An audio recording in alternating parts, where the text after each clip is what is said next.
YouTube আর Facebook খুললেই তোমরা আমাকে একটা প্রশ্ন জর্জরিত করে দাও। আর সেটা হলো আমার ছেলে বৌমার জন্য আমি কি শ্যাম্পু, কি স্পা ক্রিম, পোকা মারার জন্য কি ইউজ করি, কি সিরাম ইউজ করি, ব্লা ব্লা ব্লা।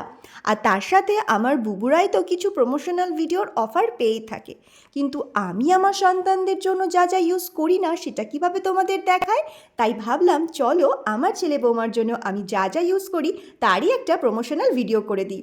তো তোমরা এখন দেখছো আমি ইউজ করি প্রকট শ্যাম্পু বুবুরায়ের জন্য, আর পোকার জন্য এক্সটিক শ্যাম্পু, আর তার সাথে পিটেক্সের এই স্পা ক্রিমটা। এরপর শ্যাম্পু করে ভালো করে লোমটাকে শুকিয়ে বায়োলেজের এই সিরামটা দিয়ে দিই। তারপরে কখনো কখনো ফন্ডা পেটের এই পারফিউমটা দিই, আবার কখনো বা গুড মর্নিংয়ের এই বডি স্প্রেটা দিই। ফন্ডা পেট এই পারফিউমটা একটু ঝাঁঝালো, তাই তোমরা একটু বুঝে ইউজ করো। আর এই হলো আমার বুবু রায়ের সমস্ত প্রোডাক্ট।